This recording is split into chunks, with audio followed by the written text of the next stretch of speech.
Good morning, students. From today we'll start with a new chapter called Anatomy of Flowering Plant. In a previous chapter we have studied morphology of flowering plant, where we have studied the external structure of the plant, and in this chapter we are going to study the internal structure of the plant, that is what type of cells are present and what are the tissues present in them, how they are arranged and what is their function. All this we are going to study in this anatomy of flowering plants. I told you anatomy is a study of internal structure of the organism here. And coming to the tissues, say first comes the cell. Cells are the basic structural and functional unit of all living organism. If this is a single cell, which is a basic unit of all living organism. Now what happens? Group of such cells, and these may be identical cells or non-identical cells. Now what happens? Suppose this form one group of cells and these will perform one function, and now this group of cells will perform one more function. So these are referred as tissues. Tissues meaning it's a group of cells performing common function.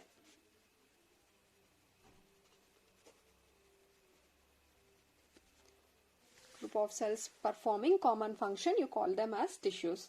Now again, here tissues can be categorized into two types. The cells present in the tissues are actively dividing cells. If the cells can divide actively, you call them as meristematic tissues. You call it as meristematic tissues. If the cells present in the tissue cannot divide further, as they are matured, they are already matured and they have lost the capacity to divide, and such cells present in a tissue, you call them as a permanent tissue. I'll repeat, if the cells present in the tissues are actively dividing, you call it as meristematic tissue. If the cells in the tissue cannot divide and if they have already matured, you call them as a permanent tissue. Meristematic tissue, based on their origin, there are two types called. Based on their origin, you call it them as primary meristem and secondary meristem. This is based on their origin, when they are going to be produced. These primary meristem will appear early in life and these are going to appear later stage. Based on their location, they are classified into, if you consider their location, that is where exactly they are present, they are again categorized into apical meristem, intercalary meristem, and you have the lateral meristem.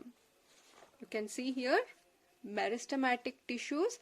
Here the cells present in them are actively dividing based on their origin, when they are going to be produced. If they are being produced early in the life, you call them as a primary meristem.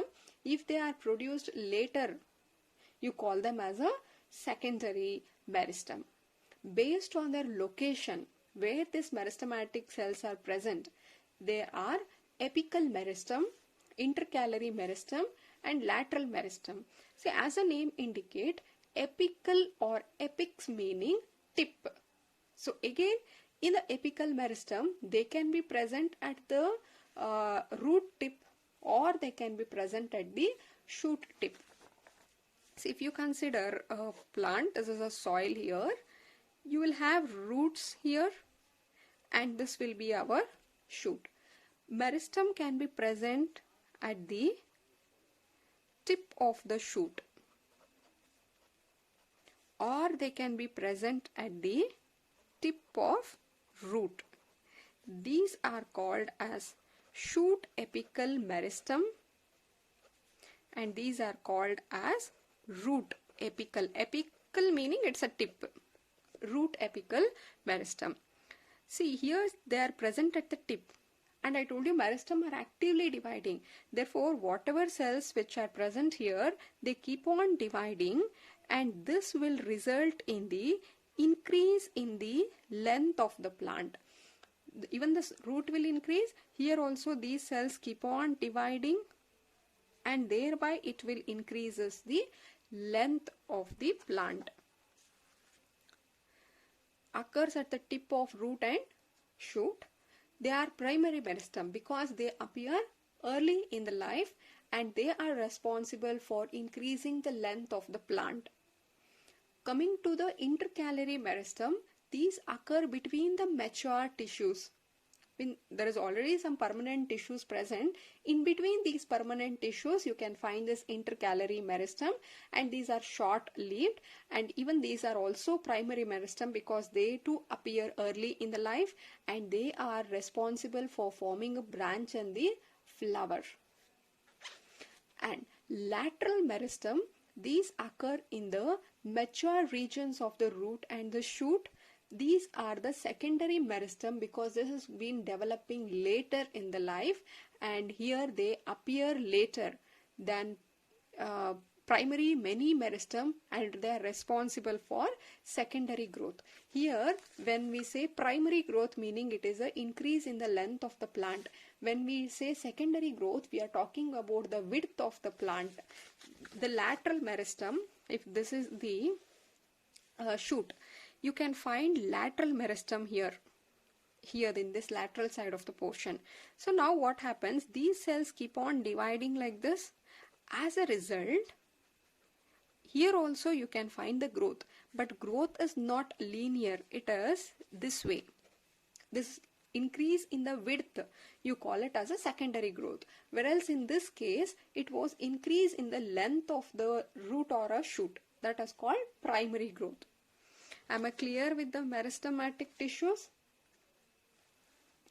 Moving on, the next classification here is the cells which cannot divide. They have already got matured. You call them as a permanent tissues. Under permanent tissues, we are going to study simple permanent tissue and it is a complex permanent tissue.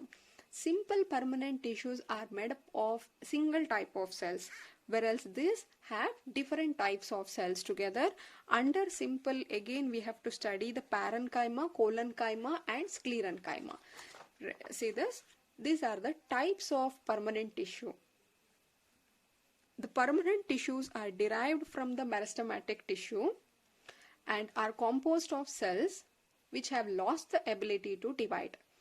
These are derived from the meristematic tissue, meaning once the meristematic cells here, if this is a meristematic cell, it will divide into 2. Then what happen? It will divide into 4.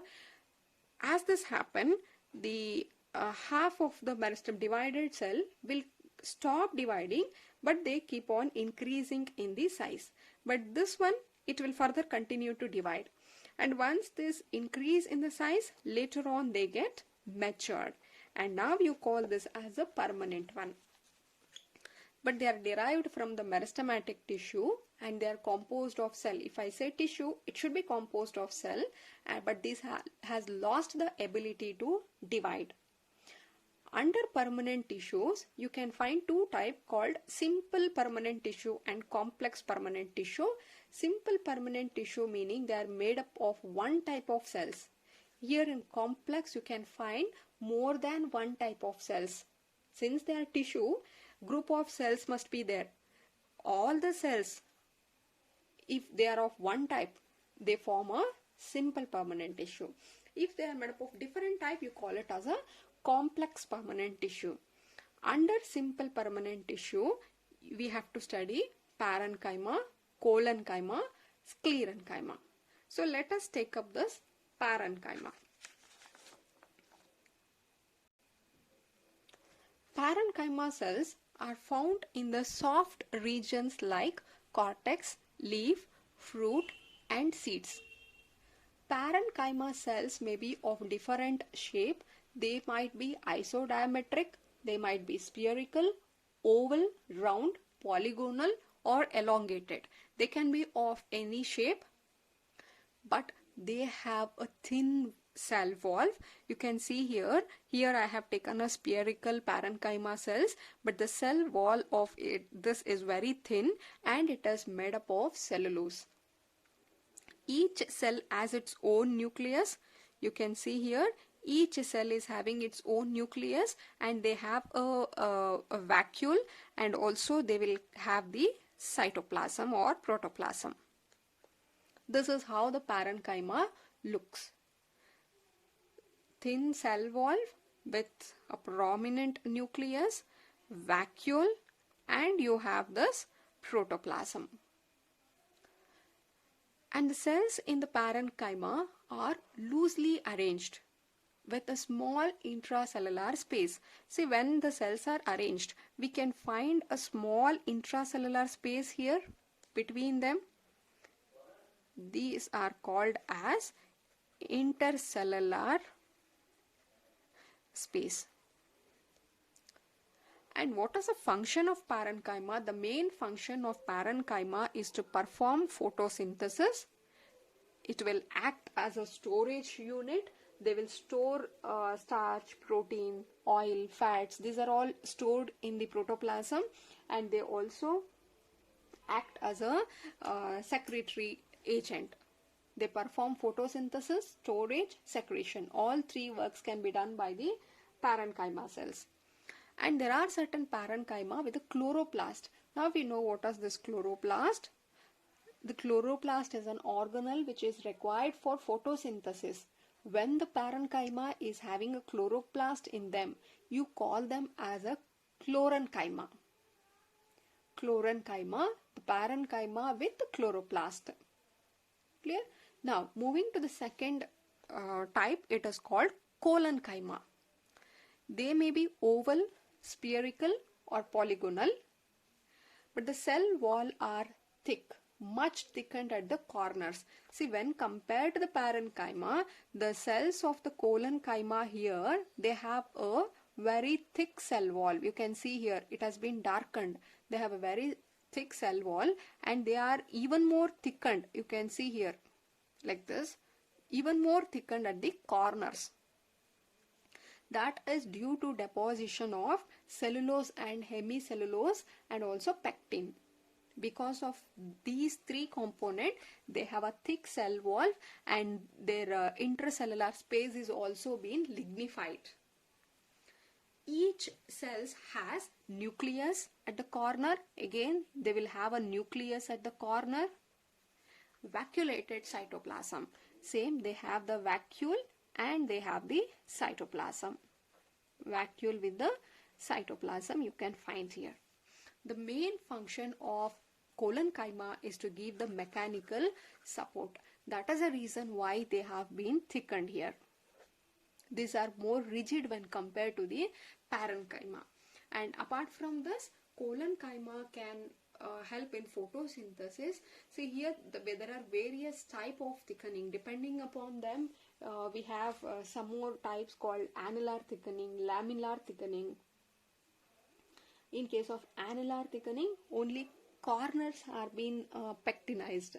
But in case of laminar, the pectinized, they form a layer. If this is a cell, collenchyma cells, here you can see one layer itself, they are lignified. Now, moving on to the third type, you call them as the sclerenchyma. You call them as a sclerenchyma.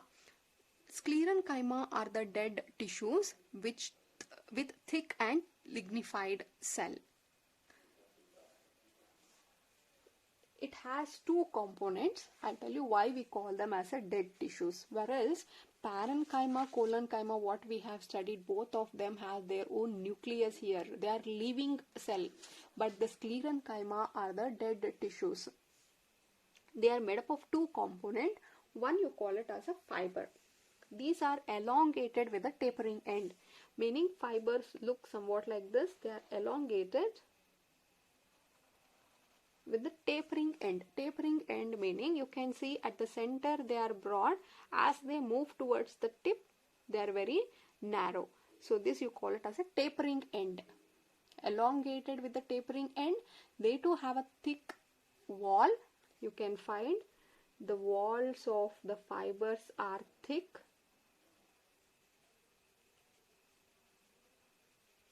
So they are thick like this. This is one fiber.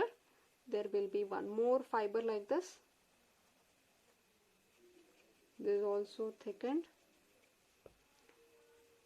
Without intracellular space. So one more fiber will be like this. So here you cannot find any space between these fibers. There is no intracellular space available, but they have a cavity. That cavity is this portion we are talking of, the inner one. You call it as a lumen, or we call it as a cavity. And this is how the fiber look. When you take the cross section, when you cut, and if you see from the above cross section, they somewhat look like this.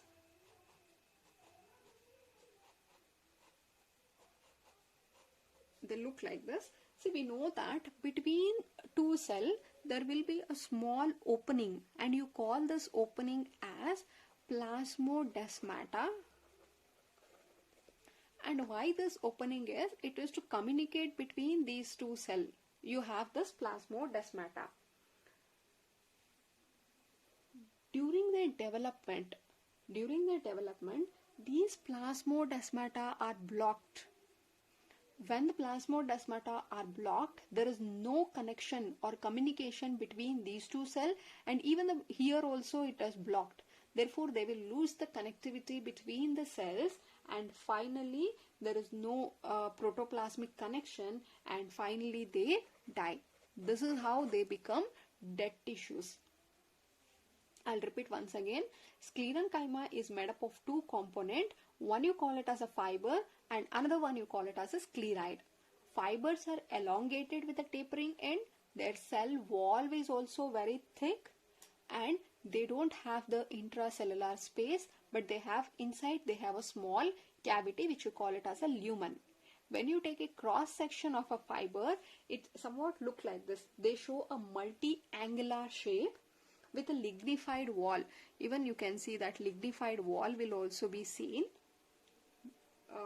Walls and pits are seen. But during the development, what happens? The plasmodesmata are blocked and protoplasmic connections are being cut down. Therefore, when they lose the communication between the cells, they are going to die. And the next component, you call it as a scleroid. Scleroids are also called as stone cells. They might be spherical, oval, or cylindrical. Again same, they do have a thick cell wall and they have a narrow cavity. But the main function of sclerenchyma is to give the mechanical support. Very important, it will give the mechanical support. The fiber what we get from the coconut, that is nothing but this sclerenchyma. Am I clear? Anatomy of flowering plant. We now know what is anatomy is. Studying the internal structure of any organism, you call it as anatomy. Cell, group of cells which perform a common function, you call it as tissue. Depending upon the cells whether they can divide or not, they are of two types: meristematic tissue and permanent tissue. In meristematic tissues, the cells are actively dividing one. On the other side, they cannot divide, they have got matured. So meristematic tissue, based upon their origin, there is primary and secondary meristem. Based on their location, you have apical meristem, intercalary and lateral. Apical meristem meaning they are present at the tip of the root or shoot. Intercalary between the mature tissue. Lateral is also between the mature tissue. Apical is responsible for the length or primary growth. Lateral is responsible for the secondary or increase in the width of the plant. Intercalary is responsible for forming branches and flowering. Then permanent tissues, they are of two types: simple and complex.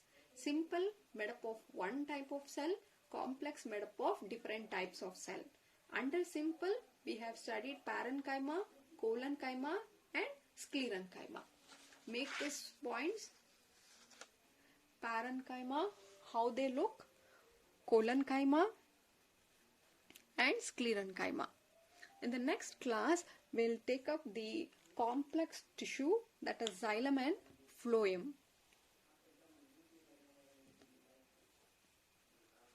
Just make the points here.